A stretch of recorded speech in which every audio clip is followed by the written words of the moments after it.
Hey everyone, welcome to BioBusters. In this video, we will cover everything you need to know for subtopic 8.2, cell respiration of topic 8, which is metabolism, cell respiration, and photosynthesis of the IB Biology HL curriculum. I'll begin by introducing what is cell respiration, a deeper explanation of cell respiration, its steps, those being the glycolysis, link reaction, the Krebs cycle, and the electron transport chain. And we will finish off with the explanation of the mitochondria, its structure and adaptations, as well as a comparison between aerobic and anaerobic respiration. Let's get started. We will first start talking about when organic molecules are broken down by cell respiration, the chemical energy is transferred by means of a redox reaction. Redox reactions involved the reduction of one chemical species and the oxidation of another. Redox being reduction and oxidation. Most redox reactions typically involve the transfer of electrons, hydrogen, or oxygen. Reduction is the gain of electrons and hydrogen, or the loss of oxygen, while oxidation is the loss of electrons and hydrogens, or the gain of oxygen. Now moving on, actually starting to talk about aerobic respiration, we will talk about its types. Aerobic respiration involves three main types of reactions: decarboxylation, oxidation, and phosphorylation. First of all, we have decarboxylation, which is when carbon atoms are removed from the organic molecule, that being the glucose, to form carbon dioxide. Aerobic respiration involves the complete combustion of glucose, a 6-carbon molecule, to 6 carbon dioxide molecules being produced. Our second type, being oxidation, is when electrons and hydrogen ions are removed from the glucose and taken up by hydrogen carriers, those being NADH and FADH2. The hydrogen carriers are in turn oxidized at the electron transport chain step that will be discussed furthermore, where the energy is used to make ATP. The electrons and hydrogen ions are then taken up by oxygen, this being the process called reduction, to form water molecules. 12 hydrogen carriers are produced, and so 6 oxygen molecules are required. We will finally talk about our third type, which is the phosphorylation, in which energy released from the breakdown of glucose is used to phosphorylate ADP to make ATP. A net total of 4 ATP molecules are produced directly via substrate level phosphorylation. The remaining ATP is produced indirectly via the electron transport chain, which is called oxidative phosphorylation. In the video of subtopic 2.8, we already discussed the first step of aerobic respiration, which is glycolysis. So in this video, we will directly start talking about the second step, which is the link reaction. The first stage of aerobic respiration after glycolysis is the link reaction, as I just mentioned, which transports pyruvate produced in the glycolysis into the mitochondria. Aerobic respiration uses available oxygen to further oxidize the sugar molecule for a greater yield of ATP. The link reaction is named thus because it links the products of the glycolysis with the aerobic process of the mitochondria. Pyruvate is transported from the cytoplasm into the mitochondrial matrix by carrier proteins on the mitochondrial membrane. Then we have 3 steps: decarboxylation, oxidation, and acetyl-CoA formation. We start off with decarboxylation, which is when the pyruvate loses a carbon atom, which this is considered the decarboxylation, and then it forms a carbon dioxide molecule. The oxidation step is when the 2-carbon compound, when it goes from a 3-carbon compound, the pyruvate, to a 2-carbon compound, when it loses the carbon molecule to the carbon dioxide molecule in the decarboxylation step. And from this, it forms a acetyl group when it loses hydrogen atoms via oxidation. And the molecule of NAD plus is reduced to NADH plus H plus ion when this oxidation step happens. Finally, we have the acetyl-CoA formation, when the acetyl compound then combines with the coenzyme A to form acetyl coenzyme A, acetyl-CoA. As glycolysis splits glucose into two pyruvate molecules, the link reaction occurs twice per molecule of glucose. Per molecule of glucose, the link reaction produces acetyl-CoA 2 times, and NADH plus H plus ion also 2 times, and 2 carbon dioxides. We move on to talk about the Krebs cycle, which is the second stage of aerobic respiration, which occurs within the matrix of the mitochondria. The Krebs cycle is also commonly referred to as the citric acid cycle. In the Krebs cycle, acetyl-CoA transfers its acetyl group to a 4-carbon compound called oxaloacetate to make a 6-carbon compound called citrate. Coenzyme A is released and can return to the link reaction to form another molecule of acetyl-CoA when this step happens. Over a series of reactions, the 6-carbon compound is broken down to reform the original 4-carbon compound, hence it creates a cycle. In this cycle, 2 carbon atoms are released via decarboxylation to form 2 molecules of carbon dioxide. Multiple oxidation reactions result in the reduction of hydrogen carriers. 3 NADH plus H plus ions are formed, and 1 FADH2 molecule is formed.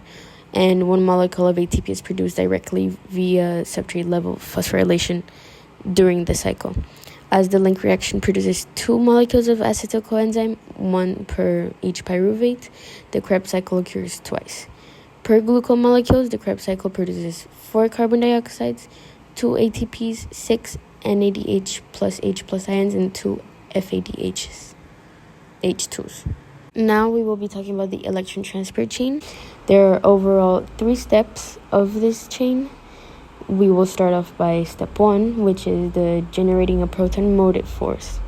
The hydrogen carriers, NADH and FADH2, are oxidized and release high energy electrons and protons.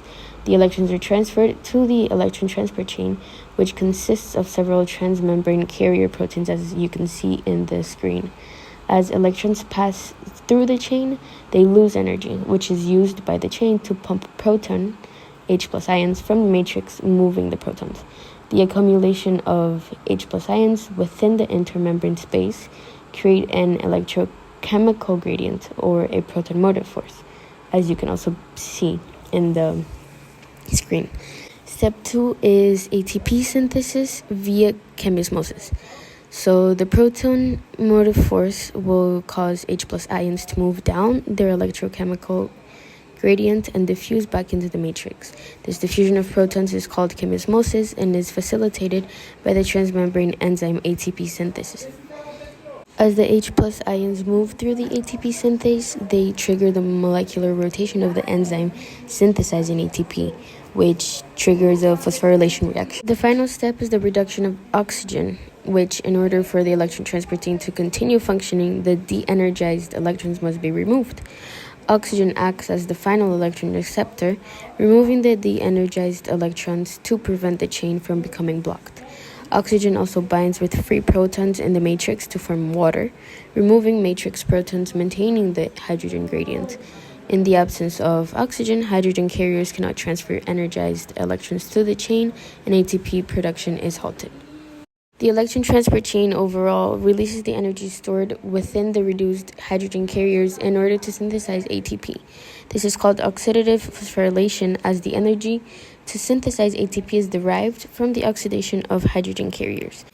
When comparing aerobic and anaerobic respiration, we can come to a conclusion that it is more efficient to respire aerobically than anaerobically.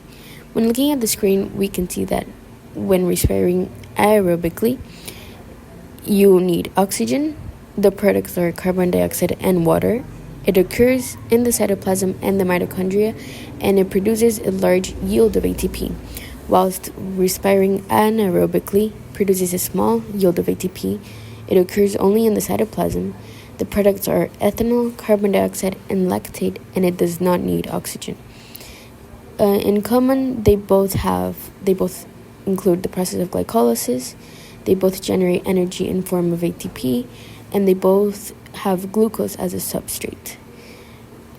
Also, looking at the screen, we can see basically the same information, just that the stages are included, which anaerobically it's glycolysis and fermentation. Aerobically it's glycolysis, link reaction, Krebs cycle, and the electron transport chain.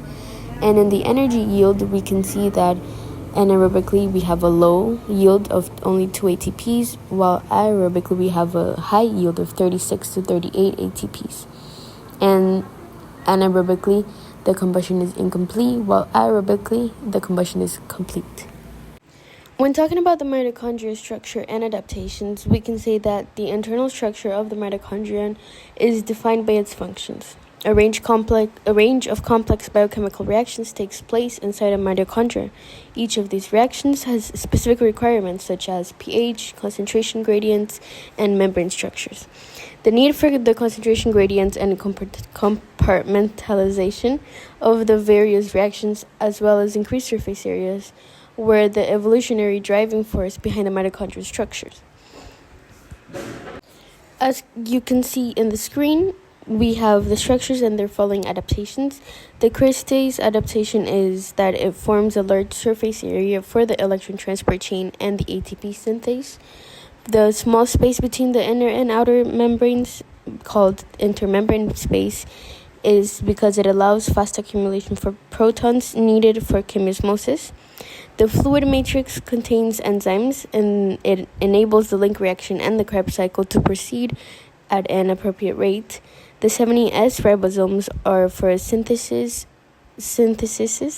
some of the proteins and enzymes needed within the mitochondrion.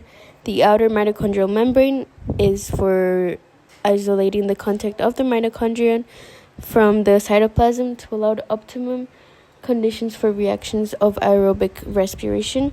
And finally, the protein-coded circular DNA codes for some of the mitochondrial proteins.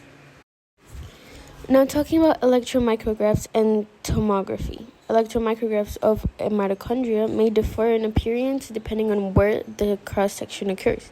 Typically, mitochondrial diagrams should display the following features. Usually a sausage shape in appearance, though will appear more rounded in perpendicular cross-sections. An inner membrane contains many internal protrusions, which would be the cristae, and intermembrane space being very small, allowing for a more rapid generation of a proton motive force, and ribosomes and a mitochondrial DNA, which are usually not visible at standard resolutions and magnifications. On the other hand, the electron tomography is a technique by which the three-dimensional internal structure of a sample can be modeled. Samples are repeatedly imaged using a transmission electron microscope. Following each image, the sample is tilted to a different angle relative to the electron beam. The images are then compiled and used to computationally reconstruct a 3D representation called a tomogram. And that's it for subtopic 8.2 of the IB Biology curriculum. Thanks for watching.